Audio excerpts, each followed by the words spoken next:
can't see it.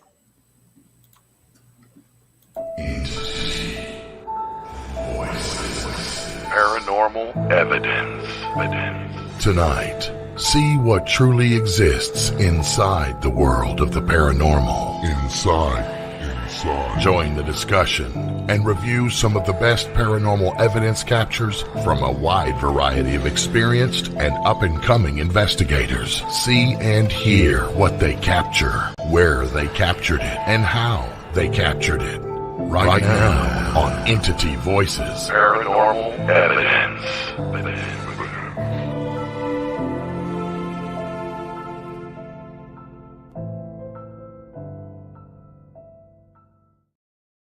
Good evening and welcome to Entity Voices Paranormal Evidence. I haven't gotten to say that in a long time. I know. That was fun. Yes. Happy Monday, guys. No such thing. No such thing. Happy Tuesday Eve. Yes. Yeah. Quickly, we slide back into bad habits. Yeah, so true. We miss Chris. Yes. I think he's watching. Or Chris is unfortunately outside of the city for work and is performing some functions in, what's the name of the city, Audra? He's in Atlanta. Oh, that's right. He's in Atlanta. Oh, he's out of the state even. That's right. Yeah. I did see his posting this morning saying that early last night. he's in Atlanta. Yeah. See, we don't know where he is. We almost didn't notice he's gone because we miss the element of situational awareness that he brings to the show. Right. In order to notice the absence of Chris Allgood, we need Chris Allgood, by God. Yeah, it's like, Tony, what am I pushing over here? Oh, I forgot there's no contact. The buttons have all changed and everything's different. And I'm like, and then that stupid go live came up, covered the one I needed to hit. And I'm like, oh, but it worked. That's all that matters. That's right. So, And we're live.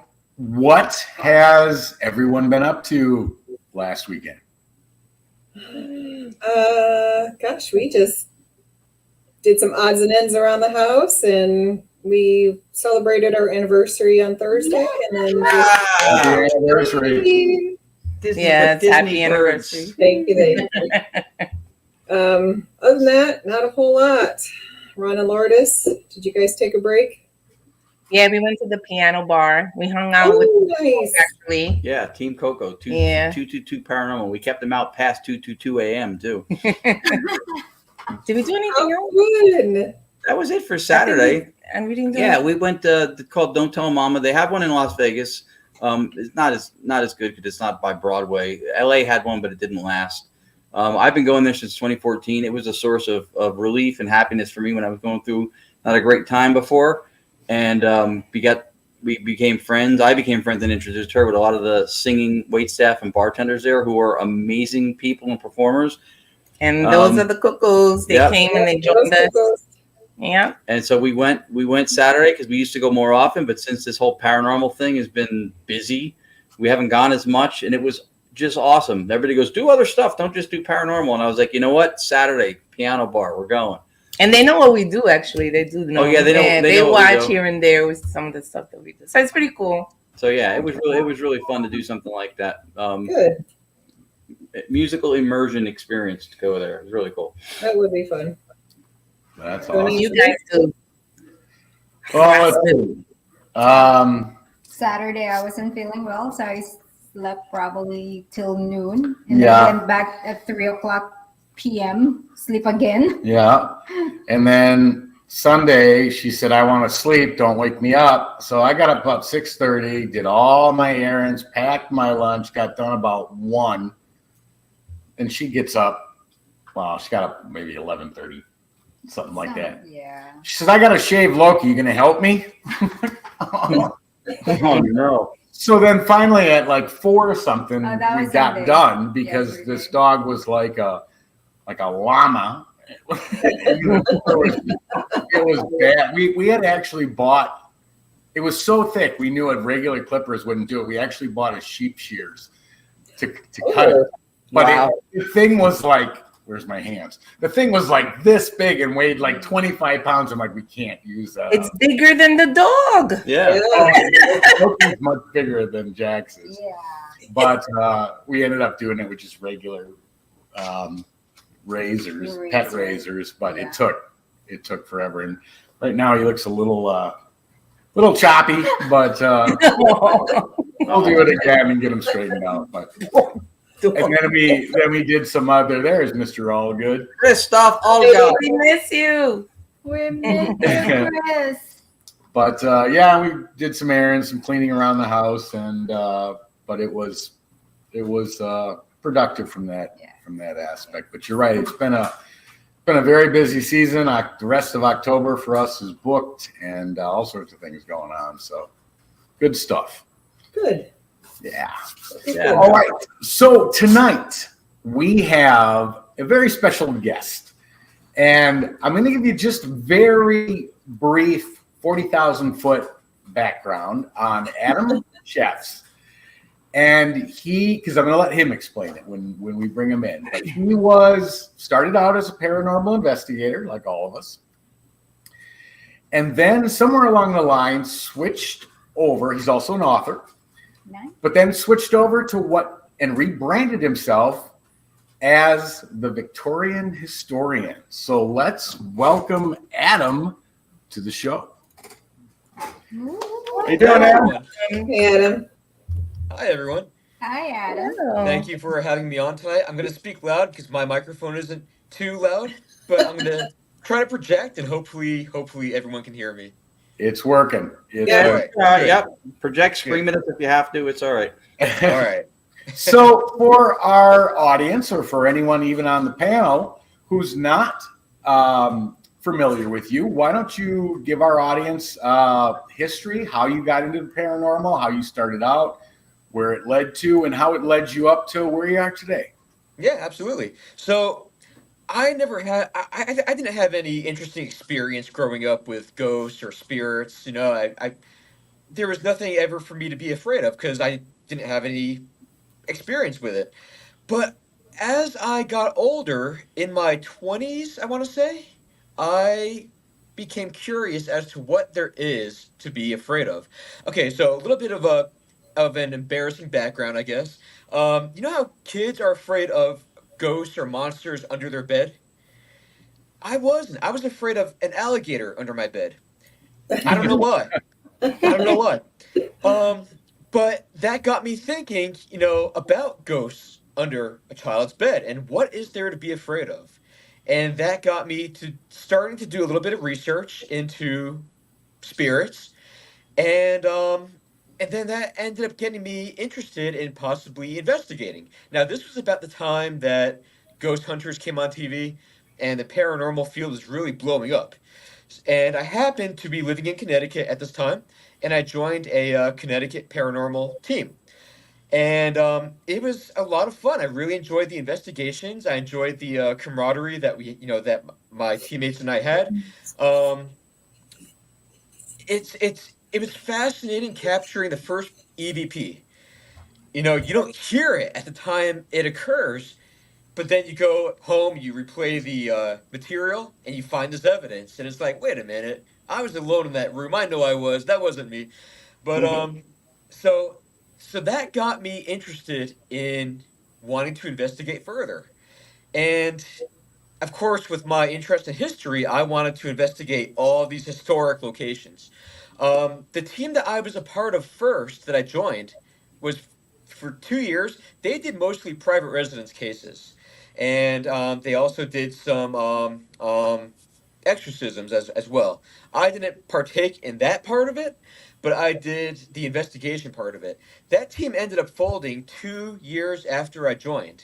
And I was so interested in wanting to investigate further that I founded my own team in 2009, Northeast Paranormal Investigations Society. And I investigated until 2016 or early 2017. And we worked with historical societies all around Connecticut. We did some investigating in New York. We went up to Maine one time. And what we would do is we would investigate these historic properties for these historical societies, and then we would conduct public presentations on our findings, not just from these properties that we investigated, but all the properties. Any evidence that was considered very impressive is what we presented. And the ticket sales brought in from those presentations would go back to the Historical Society for renovation Nice. funds. Nice. So, yeah, or to provide funding for Historical Society programming.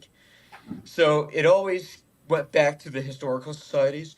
Now, when I moved to Gettysburg, so my friends and I, we would visit Gettysburg each year. It was just kind of our place that we would take annual trips to. One by one, my friends started getting married and having families of their own. So they could no longer take these trips that we once did. So that left me by myself. And I figured I'm going to continue visiting Gettysburg annually, or I'm just going to get a job transfer and move. And so that's what I did. I Oh, got a wow. job transfer and I moved a month later. I lived in Gettysburg in 2017.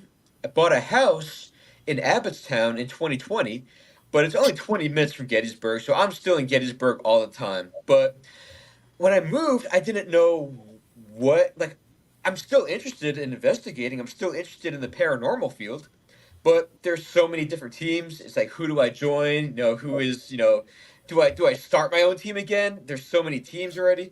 So I decided to just rebrand myself, go in a whole different direction. My interest in history has always leaned toward the strange, unusual, and comical side of American history, specifically the Victorian and early Edwardian eras. So I decided to just focus on that and start doing programs on that and writing books on that kind of material. And it led me to write a series of books about hauntings and ghost encounters of the 19th century, which were presented in newspapers across the country. And these are all new stories that haven't been heard or read by anyone living today. They haven't been seen well over a century since they appeared in their respective publications, and I'm bringing them back into the forefront now. Nice. Oh, wow. That's very cool. Nice. Yep. That's very cool. Have you ever spent any time, and this is probably a yes answer, but you never know, Cape May, New Jersey? I'd love to visit there sometime. I You hear there's would love some beautiful Victorian homes. Can you actually tour the homes? You can tour them, but I don't think they allow investigations. Okay. Right. But Okay. maybe you can talk them into it. Yeah, right. Or bring Hey, a you never ski know. mask. Yeah. I mean, there's a group out there that's trying. They're trying to see if they can get in, Yeah. but it's really difficult to get it. Yeah. Maybe one day. There But was- the houses are beautiful. What was it? The physics? Oh, yeah. House, the physics, Dr. Physics or something house, Yeah. whatever, something like. And they do tour The stuff, physics but estate. yeah, physics did, but they Yeah. don't. And it's spelled different than physics. But they don't embrace it like you would think they would. And you can literally walk along the boardwalk area on the sidewalk, and it's just like you'll stop every 2 seconds to take pictures of these houses. It's unbelievable. It's like a back lot at Warner Brothers. Yeah. How beautiful the Victorian homes are down there. Oh, You can yeah. feel the energy, the history. It's beautiful. Yeah. It is. It really is. I've only seen pictures of it, but someday I'd like to get there someday. Yeah, you're not that. If you're still near Gettysburg, you're not that far. I would definitely do it. You'd be in your element big time. Oh yeah. Yeah, absolutely. Yeah. But yeah, so that I got an opportunity to appear at the Gettysburg Battlefield Bash. And it's my first convention or expo of any kind. So I was like the new kid. I didn't know anybody. I just kind of kept to myself. But there were so many great people there. I mean, yourselves included.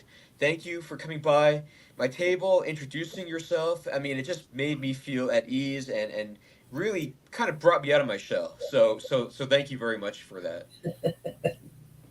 Yeah. That's awesome. That's the way it should be. Yeah, right? no, that's the nature of the beast there. That's one of the best things I think that some people miss, being consumed with who's on the poster and advertises, is the experiences with seeing your friends, making friends that you get to see at other events and stuff, and the networking and stuff. It's fun. That's the cool part. This year we got the Dos Rathmans. That's Spanish for two Rathmans. I translate if I have to. they came out from Arizona to be a part of it this year with us, which we thought was awesome. And then Chris and Audra have come up from North Carolina. So I'm glad you got a warm welcome like that, because that's what the community should do for other people in the community. To bring people together. Yeah, and you have a unique thing that you're doing. I think that should also be embraced. Yeah, and I really appreciate it, and I hope that I can someday pay it forward and introduce other newbies to other people in the field. So I'd like to be able to pay it forward, and it's only a matter of time before that'll happen. Yeah. Oh, yeah, for sure. Very cool. So Gio from the audience is asking, Adam, where do you start with your historical investigations? Okay. So, is anyone familiar with the website newspapers.com? Yeah. Okay. Yeah, it's a branch off of ancestry.com. So I love newspapers.com. I mean, there's so many rabbit holes you can go down there. And I just like looking up weird things. I just love weird pieces of history. And I forgot what I was looking up one time. I don't remember. But I saw a ghost story, or rather a report of a haunting somebody experienced. Now, back in the 19th century, spiritualism was huge back then. I mean, it kind of is now, but it was very, very significant back then as well. Big spiritual movement. And so anytime anyone had an experience, or they thought they had an experience around the country, they would go find a reporter. And that reporter would print what was told to them in newspapers all across the country. So I found this report that, of an experience that somebody had.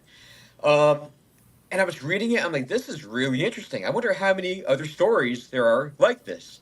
So I ended up researching it, and there's just so many. And that's how I got the ideas for my books, History's Haunted Headlines. And yeah, it's just hundreds, actually probably thousands, really, of stories. But really, newspapers.com is really where I started my research. And then from there, I branch off into, looking into the, the Library of Congress. I jump on their website for further research, and, but really, newspapers.com has been really a great source. And just general Google searches also has also been helpful. That's awesome, and I'm kind of dating myself by saying this, but, I remember going through old newspapers on microfiche. Yeah, that was a pain in the butt, because you literally were flipping films left and right, trying to scan. You literally had to go through each. I mean, there was no electronic filing. You couldn't search. I mean, you had to literally pull them out from the time frame that you think it ran, and then search page after page after page so you found it. Oh, I've used those. I remember those. And everything was in black and white then too, wasn't it, Tony? Correct. Yeah. Correct. Yeah, fun stuff. But that's a good question. Really interesting. Yeah, that's a good question. How did they report the paranormal back then? Realistically, or great question, Chris. Yes. So everything that I came across, almost everything I came across, was reported as being realistic. Now, in my books, I don't claim any of these stories to be real. I don't claim any of them to be unreal. I'm just presenting them as they were reported. Now, there were some reporters in newspapers back then that they didn't believe in any of this. So, and they made it very clear that they think this is all just foolish. There's no such thing as ghosts. You're wasting your time. Being interested in this, you're wasting your time with it. And they were very outspoken about it. And then there's some reporters that were all the way on the other side of the fence, that this is absolutely real. Like, nothing can be faked. So you got both ends of the spectrum. Most of what was reported, though, was reported to be real. Okay. But again, I don't claim any of it to be. So because it's not hearsay. Yeah. At this point, but they're all very good stories, and the paranormal field. The thing about it is, I mean, fact is stranger than fiction. Mm-hmm. So no matter how out there a ghost story may appear, there's no telling that. Yeah, I mean, yes, some people are always going to be divided over it. Right, That's right, basically the point. Yeah, yeah. right. So Out of all yeah. the hundreds of stories that you've researched, is there any specific one that sticks out more than other for you? Um. Oh boy, we're going like I'm trying to. I'm trying to rack my brain. There's hundreds and hundreds of stories. Right. Let's see. There was actually, what's interesting is there were newspapers, and again, this goes back to some. I'm sorry, there's a really loud truck going by right now, and okay. Um, all right. So there was a story of that appeared in a St. Louis newspaper, and the editor felt that the story was ridiculous, and he was getting tired of these stories that he considered to be fake. So there was an announcement made that there would be no more ghost stories being published in this St. Louis publication. Yeah. Now, this upset a lot of people. And one of those people was a high school girl. And she wrote a letter to the editor. She wanted more ghost stories. She didn't want them taken away. And I actually have her letter if you want me to read it. Oh, yeah. That's awesome. Sure. Yeah. And what year was this? So this was in 1880. Okay. Wow. And it appeared in the St. Louis Globe Democrat on Thursday, February 5th, 1880. Okay. And again, this is in response to the editor of that publication threatening to remove ghost stories from that paper because he thought they were ridiculous. And so, this young girl's letter begins to the editor of the Globe Democrat. Dear Sir, it is commonly granted that everyone has a right to express an opinion. And this right I claim. Now, I want to talk about the ghost stories, as your correspondent has so contemptuously denominated them. I always have, and I suppose always shall, like ghost stories. I disagree with your correspondent entirely.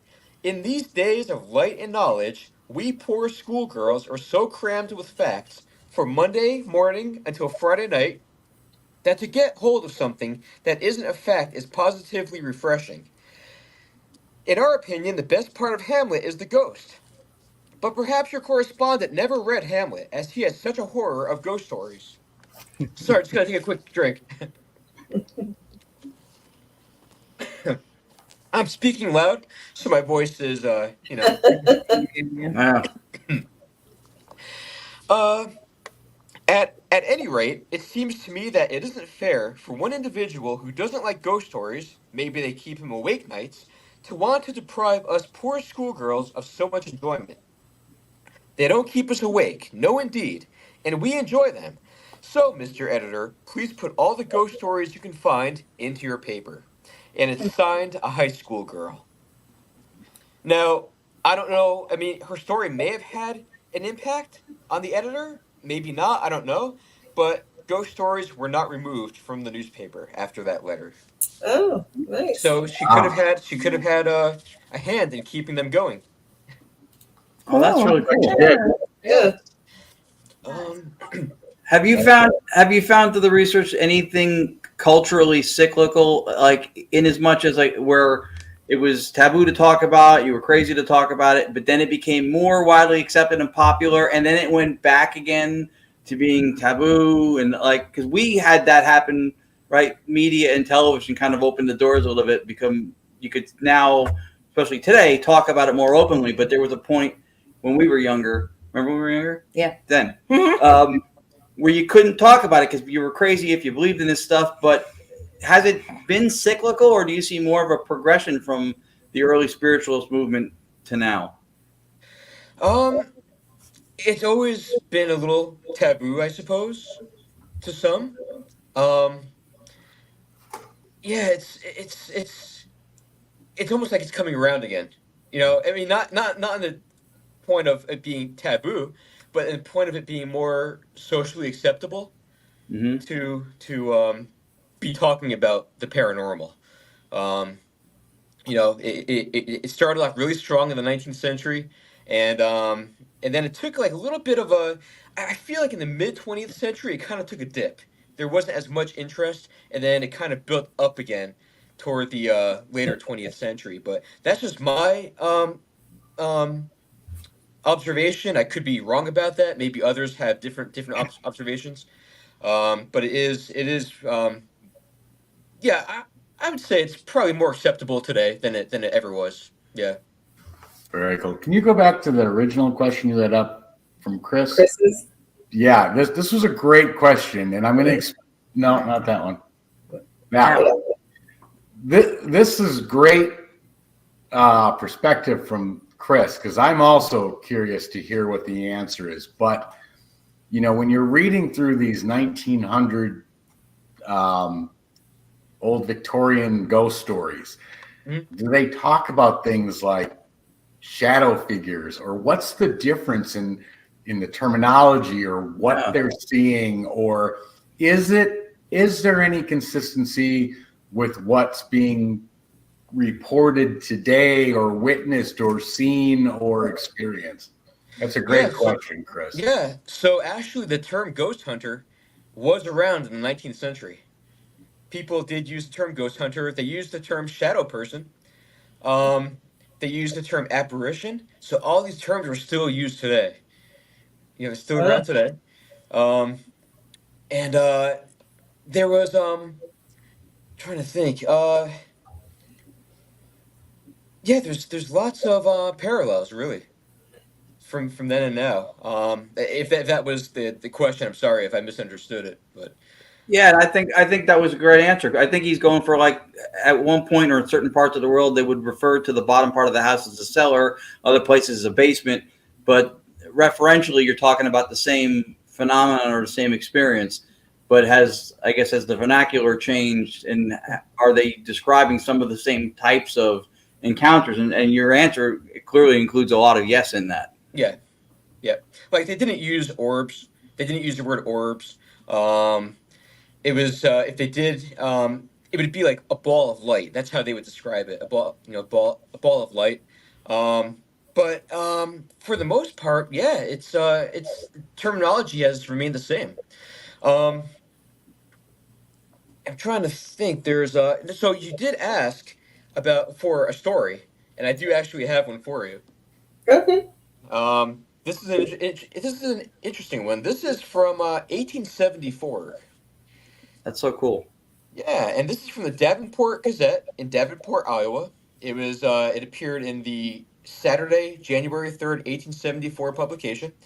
And there was a young couple in Dubuque, Iowa. They were about to be married. They had been engaged. They were madly in love. Just before the marriage, however, the bride-to-be became sick with typhoid fever, and she passed away just before the wedding. Now, her fiance was destroyed, obviously. He fell into a depression. He became sick and had to be bedridden. Now, he would tell his parents, when his parents would come to visit him, that he would see his spouse's spirit walk around his room, and she would talk to him, and he would describe the attire that she was wearing, what she sounded like, how she looked. And every time that his parents came to visit him, and he would talk about his fiance who passed away, his face would light up, and his mom took note of that. Now, this story is going to take a little weird twist, but his mom noticed that every time he talked about his fiance, he smiled. He had some life in him again, whereas otherwise he was just kind of getting weaker and weaker, and so she came up with an idea. Now, his mother was the same height as his fiance. She also, for her age, looked very youthful. So, taking the knowledge of how he described her and what she was wearing, she went to this clothing store and she bought very similar clothing to what he had described her appearing in his bedroom.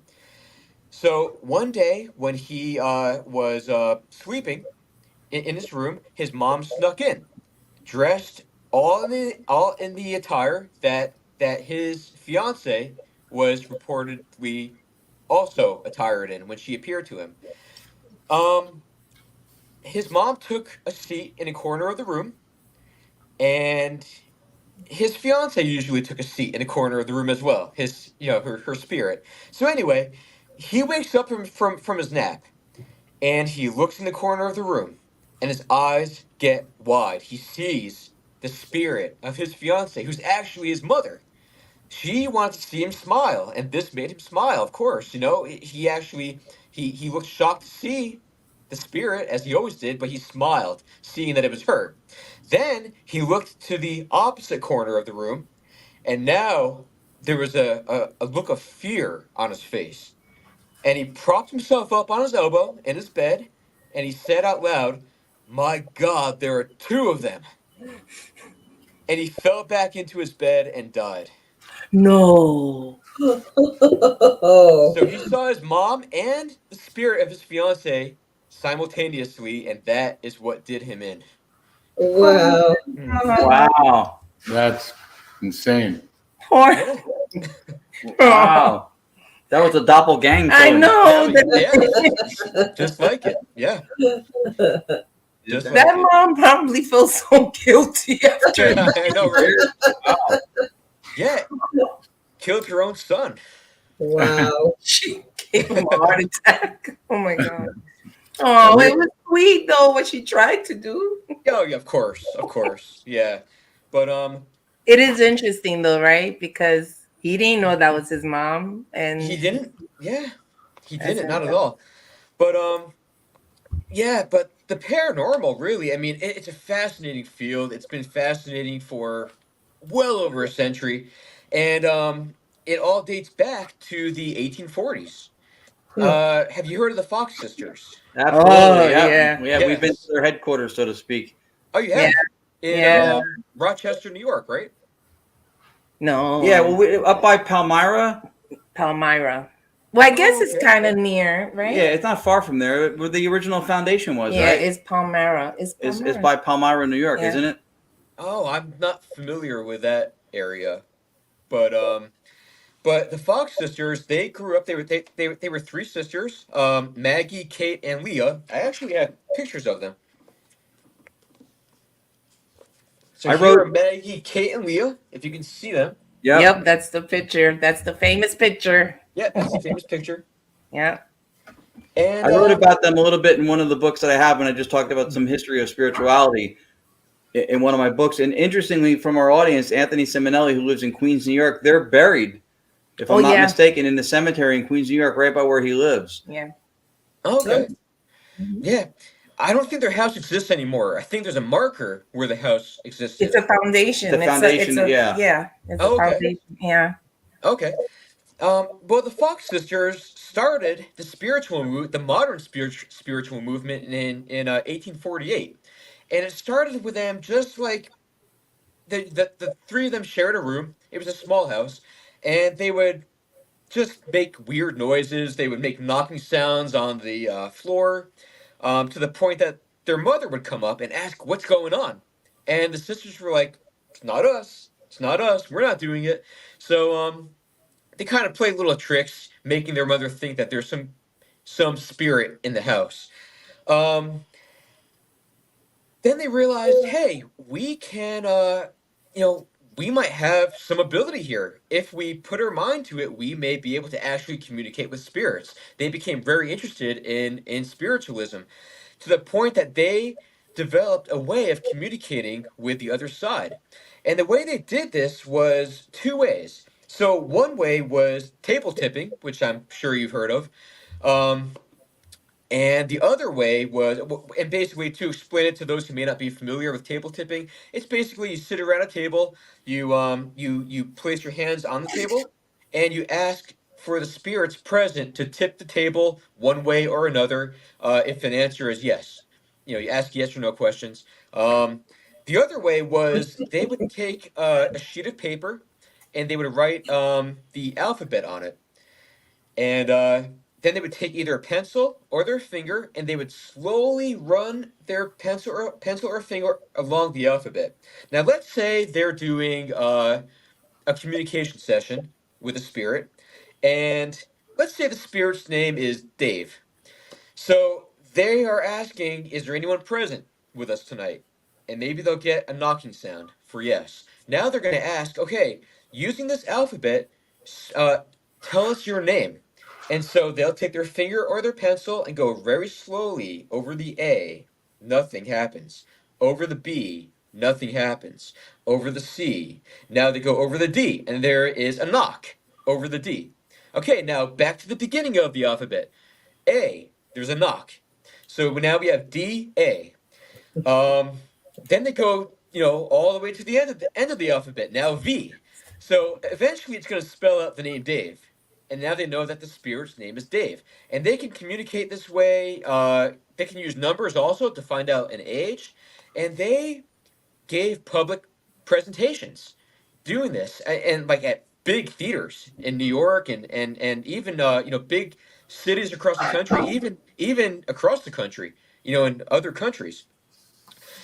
Now Leah, the oldest sister, she got a little greedy, and she wanted the funds that came in from ticket sales. She wanted them to herself. She wanted them, she wanted more of the profit than her other sisters. And she did this twice already. And her sisters and her would fight over it. Eventually, they would work things out. Now, in 1888, Leah did this again. She tried keeping the ticket sales all to herself. And the sisters were like, that's it. This is not happening again. So, what the sisters did is they wanted to basically ruin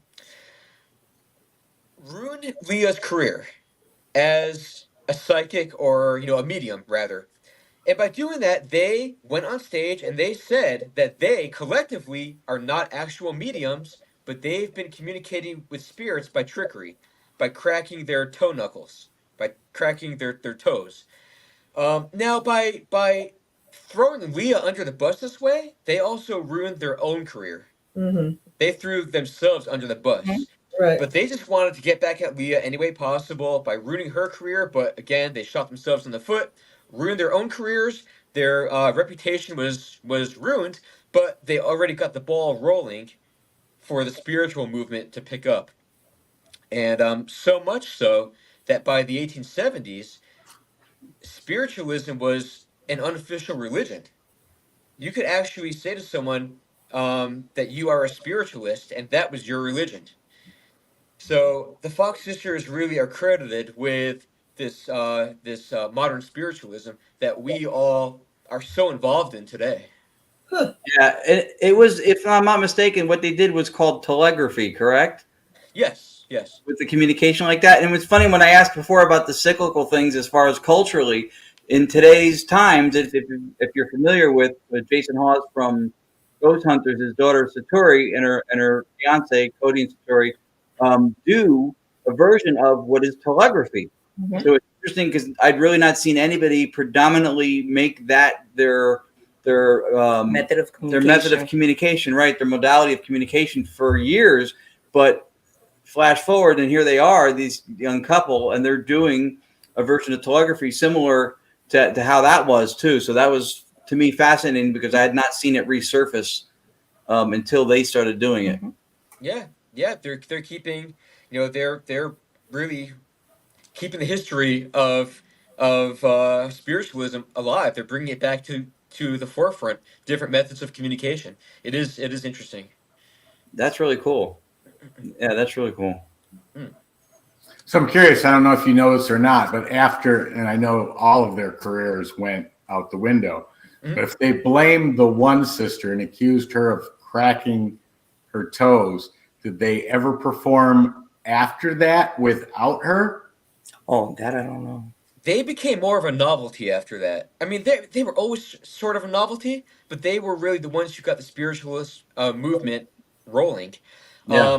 But after they threw themselves under the bus this way, they became a novelty in the way that people would start wanting to host seances in their own homes, inviting the Fox sisters into their homes for an evening's entertainment.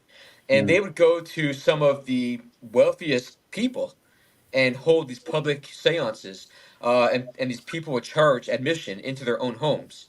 So the Fox sisters didn't really do many more public events, but they did more private events. Oh, okay. Yeah. But at least two of them died penniless, right? They did. If not all. If They not did. all, at least, yeah, they died penniless. Yep. Yeah, they And did. some of the same criticisms that they got hit with are some of the same stuff that Cody and Satori got hit with in modern times. That they're cracking their knuckles, they're popping their nose. Whatever. I mean, any biological snapping sound that somebody could accuse them of, they did. It's interesting that even the cynical side culturally came back with the same. Yeah. There you go. Anthony Seminelli did a lot of research on them as well because he was working on a documentary for a period of time. Oh, very nice. He died poor. Lee was married. So there was only Lee two was of married them. to money, Yes, right? two of them died penniless. Yeah. Yeah, and Anthony, are they all buried in Queens over by you? I think I'm correct. They are. Two of them are. I think so. I don't think the other one. Let us know, Anthony. I think it's only two of them. Yeah. It's a good question. Yeah. So Gio's asking, Adam, is your research in support of specific ghost hunting, or is it research in general? Is it research in support of specific ghost hunting, or it's research in general? Anything. I mean, I'm working on volume 4 right now. So 3 are currently published. I'm working on volume 4, and it's just I mean, I come across stories of ghost hunting, yes, and it's amazing. It's amazing. During the 1860s, how many police officers fired at spirits? Just Really cool. Yeah. Yeah. That you know that. Yeah. I mean, I can see it. I could see it. Why not? I mean, you see something that you know can't be there. And if you're a police officer back in those days, I mean, yeah. You know what what I love about this is that some people, I think, look at the field and in a quest for relevance or some kind of status, they look for, I'm going to be this type of person. I'm going to go this direction. And it feels like you found your path organically. And it's, I think, really freaking cool because these stories, to be collected and put out the way you're putting them out, would probably be lost to most of us, would not know a lot of these things. Like what you just said now is news to me. And I think for probably most people watching. So I think what you're doing has a really, really cool purpose. I think you found a path that has meaning. So I think that's really cool. I appreciate that. Thank you. There was, so of course, there were, I mean, people didn't understand. People fear what they don't understand. And people didn't understand spirits. They didn't understand the paranormal like we do today. But and even today, there's still questions about it, you know. But back then, people were so afraid of it, of ghosts, and that they would actually form ghost hunting groups. And these people would be large groups of men and boys, and they would go out at night, just march the streets with weapons, baseball bats, clubs, guns, and they would stand guard at night on streets around the country and ready to fire or beat any ghost that they might find. Whether this is a real ghost or not, people at this time also loved pranking people. They loved throwing a white sheet over themselves and just walking up streets, walking in cemeteries, and they would try to scare people. Of course, they were successful sometimes, and then sometimes the people they tried to scare would chase after them, and now the ghost is running. So, but it's fascinating. As time marches on, and you now get into the 1880s, 1890s, the stories, there's less people portraying spirits and more reports of actual spirits being seen. And so that's interesting to see how that progresses. It's not so much, pranksters. There are a lot of pranksters back then, and I covered some of them in my books. How to pranksters now? Sorry. Yeah. And some, in fact, one. So and what's interesting is if somebody did beat a prankster or even kill a prankster, they were not held. I mean, they were not punished for it. Oh Wow. wow. Yeah, because the judges, and according to some judges here, they would say to the person who was pretending to be a spirit that maybe would have been clubbed over the head by someone, who the spirit was trying to scare someone. The person being scared wasn't scared, instead attacked and hit the ghost over the head with a Right. baseball bat or whatever. Um, and then that person who portrayed the ghost would sue Oh, that that person. So in one case, I think this was sometime in the 1880s. I forgot where. I have it in the book. Um, the judge asked the person suing the plaintiff, "Well, you wanted to be a ghost, so and he almost made you one. So you should be happy about it. You shouldn't be suing. He almost made you Wow. what you wanted to be." And the case was dismissed. Wow. In one instance in Alabama, I believe it was, there was a man who threw a white sheet over himself and tried to scare this little girl. Well, this little girl didn't scare her too easily. She took out a gun and she shot him dead. Ooh. oh, Yeah, she fired 4 shots, 2 to the chest, 2 to the head, and they all hit. wow. How old was she? 5? Like, She was around, I want to say 10. okay, I was thinking 8. I was thinking, wow. Yeah. Got the Wow. laundry. Yeah, and so he was dead before he hit the ground, and nothing was ever done. In fact, the town showed pity on this little girl. And so nothing was done, and there were quite a few stories like this. Wow. Wow, that's bonkers. That is bonkers. No wonder they stopped. But that's funny that if you go to the previous story, is that you wanted to be a ghost. Ta-da! Yeah, Well, you almost became one. Yeah. it would really make you reconsider what you went as during Halloween. Oh yeah. Oh, that's right. That's right. Seriously, duck or treat. Yeah. Yeah. Have you ever had anybody, when you've done your history and you've published it, have you ever had anybody come at you going, "Hey, that was my family member. That story's been in my family, and that is not true how you portrayed it"? Have you ever had anybody with that? No, never had any experience like that. It would be interesting if someone ever, were to approach me or message me about some experience. Um, and yeah, but no, I haven't had anyone bring that up to me at Nice. all. That's a Okay. brilliant question. Would you do an addendum in a subsequent book and revisit the story with the new information? Oh yeah, That's really cool. That's a great question. yeah. I Yeah. would be Interesting. absolutely open to that. I would be absolutely open to that. And what's interesting also is as I'm doing the research for these books, I come across because sometimes they give the address of these locations, Hmm. and I've come across addresses, and every time I find an address, I look this home up on Google to see if it still exists, and some of these homes still do exist. And it's interesting because these people that now live in this home, they have no idea that their home appeared in as a ghost story in the 19th century, and I think that's really really interesting. Oh, that is Yeah. interesting. That is- Wow. That's incredible. That's fascinating stuff. I don't think anybody doesn't enjoy crossing paranormal stories or even current events with the history associated with it. So it's a fascinating way of going back and looking at, things that may have been said or experienced a long time ago. And like you said, people today have no knowledge of that was even said, done, or experienced. So very Yeah, cool. yeah. And I know you all enjoy Gettysburg. You've all been to Gettysburg. There's one story. I don't have it in front of me at the time, but at the moment, but I believe it was in I want to say 1868, possibly. It was after Lincoln's assassination, and Okay. it was in Chicago, and there was a family being haunted by this spirit. I mean, tormenting this family. The husband was at work. The wife stayed home. I believe they had a maid as well. There were also 2 children and a dog.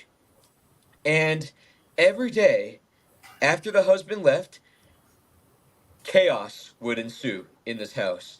The mother would wake up to find her children in various places throughout the home. In fact, one morning she woke up and one of her children, his head was stuck under the furnace or under a range or a stove, and another child was, I believe, hung upside down somewhere, Yeah. like off a table or something. The dog was hanging by his collar on a doorknob. It was wild, and in this home in Chicago, there was a picture of Abraham Lincoln and his son Tad. It's a famous picture. Um, of Tad standing at a table beside President Lincoln, and the spirit took this picture and threw it at a family member, missed them, crashed against the wall, and just shattered to pieces. It was a framed picture. Um, so I think it was interesting that the story mentioned this specific image. Um, you know, of Abraham Lincoln that we all know today. And if you look up Abraham Lincoln and Tad, you'll see the image. It's the first one that'll probably come up. Yeah. Okay. Wow. And nothing ever was found out about who that spirit may have been. I think the family did eventually move out. They had just Yeah. taken enough of it. But yeah, there's yeah. It didn't. His wife did seances in the White House, correct? Yep. Yep. And I Is think that the, I think Abraham Lincoln actually sat in on one or two of them, I believe. is that the son that died, Ted? I'm not sure. Because his son Tad? died, right? Was it I- Tad? I'm not sure. I don't know. Mm. But they used to do seance, yeah. Yeah. And he had a premonition about his death too. Before he, yeah. That's right. That's Yeah. right. Yeah. Yeah. Very He interesting. yeah, isn't there a story that he was resting in his bedroom and he looked in a mirror and he saw a gaunt image of himself? Yeah. I remember And, that. and story, that was yeah. sort of like a premonition that of his deathly face. Yeah. I believe yeah. Yeah. Oh, it's fascinating. Yeah. It's really fascinating. Yeah. Yeah, that White House must be haunted. Well, they've been saying that for I don't know how many years, that it's terribly. Fortunately, it's a little tough to get into to investigate, but Yeah. Yeah. never open that door. Isn't there? Yeah. Rich Michelle can get us in there. There we go. So, Adam, tell people any events you've got coming up, or where they can find or see you online, or YouTube, or anything you've got. The books. Yeah, your books and where they can get them, all that information. Yeah. This weekend I am doing a program at the Jenny Wade House in Gettysburg. Oh, nice. Cool. Nice. Cool. Yeah, so it's basically 4 programs, 4 book signings. So the way this is going to work is the 1, 2, 3, and 4 o'clock tours are going to be your, normal house tours. But then at the end of it, I'm going to give a little, like a 20-minute, I don't want to call it a spiel. It's not a spiel. It's a 20-minute program on the strange and unusual side of 19th century Halloween, customs, superstitions, games, uh, bizarre deaths that occurred on Halloween, and it's basically the entertaining side, the unusual, strange side. Not that Halloween isn't already strange to begin with, but just things that maybe Jenny Wade and her family may have even partook in, in the 1850s or early 1860s. So I do demonstrations. I do demonstrations with games. I do demonstrations with parlor tricks that were played. And then in between each or after each program, I then go back into the gift shop and I do a book signing. And Oh, then nice. of the History's Haunted Headlines series. And those books, they're sold throughout Gettysburg, but they're also sold on Amazon. So all 3 volumes can be found right on Amazon. And you're going to really enjoy the stories. Lots of stories of hauntings, like lots of stories of ghost sightings and encounters. I know I gave some examples of, pranks. There are some pranks in there, but there's a lot of ones that are not pranks. Lots of them, hundreds and hundreds of them that are reported to be actual hauntings and ghost sightings. And I think you're going to really enjoy them because these are all new stories to anyone living today that haven't been seen since they appeared in their respective publications well over a century ago. That's so cool. That is really cool. Yeah. That's so cool. Yeah. I know if you talk to Pam and Steve Barry too, that I know they do table tipping at the Hoover House in Waynesboro, a lot. And yeah, I would think that if you did an event over there, that would be something that would be a success. I think. Yeah. I'd like to experience that anyway. You know, I've never experienced table tipping, so I've only read about it, but never actually experienced it. Yeah, it's interesting. We were party to it at a couple of events over there too. One of their friends, Jim, does a lot of it. He's very much into it. But that's and they have tables for that there. Yeah. I wanted to share something fun with you, actually. So on this kind of made me laugh when I saw this. On February 12th, 1887, the St. Louis Globe Democrat reported on a ghost sighting in Hicksville, Ohio. And this was reported to be an actual ghost. It was scaring people into their homes. You know, people would be walking out late at night on the streets of Hicksville, and this ghost was spotted so often that people stopped going out at night. Now, a reporter somebody who saw this ghost on the streets of Hicksville described it to a reporter, and I have the illustration of how this reporter drew the spirit. Oh, interesting. And let me see if I where'd it go? I just had it. Hold on. Sorry, folks. I thought I had it.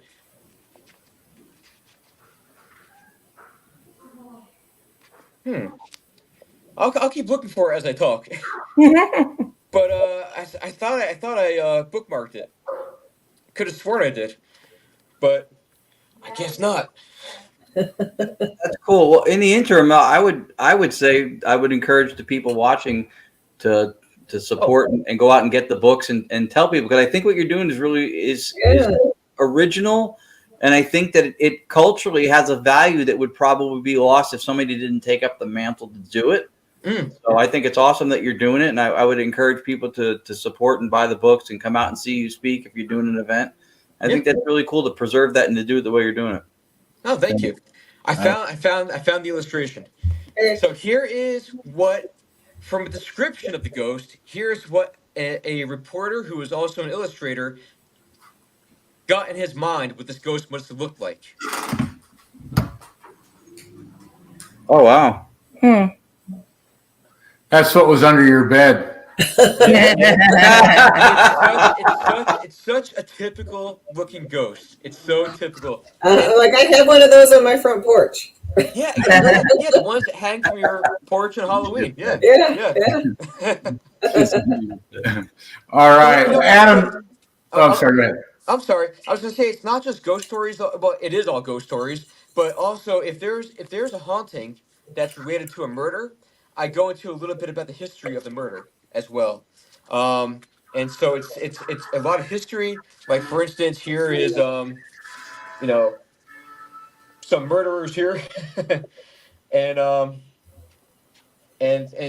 murders led to this haunting in this house. So I always like if I find anything about a murder, I try to do research on it. I found murders that I couldn't find anywhere else except going through these newspaper archives. And of course, the murder is reported to have led to ghost stories. And I have all the newspaper documentation. I have people's own words. Actually, like people who experience seeing them, I have their own narrative, and so these books are filled with tons of newspaper quotes, tons of quotes from people directly to reporters, and it's an interesting way of learning paranormal history, and I find it fascinating. Yeah, That is. That's awesome. That's very That's cool. awesome. Well, Adam, thank you so much for coming on. This was fascinating to hear what you're doing. And I completely agree with Ron. Keep it up. I think it plays a vital importance into understanding what has happened in the past. And Audra, I don't know if you still want to give the closing, but your husband wrote first part out for you. Yeah, I mean, you can do it that way, or I mean, I just was gonna say, remember, guys, if you want to find some awesome, like-minded people like Adam, you have to visit those historic sites, and you have to stay haunted. Yay!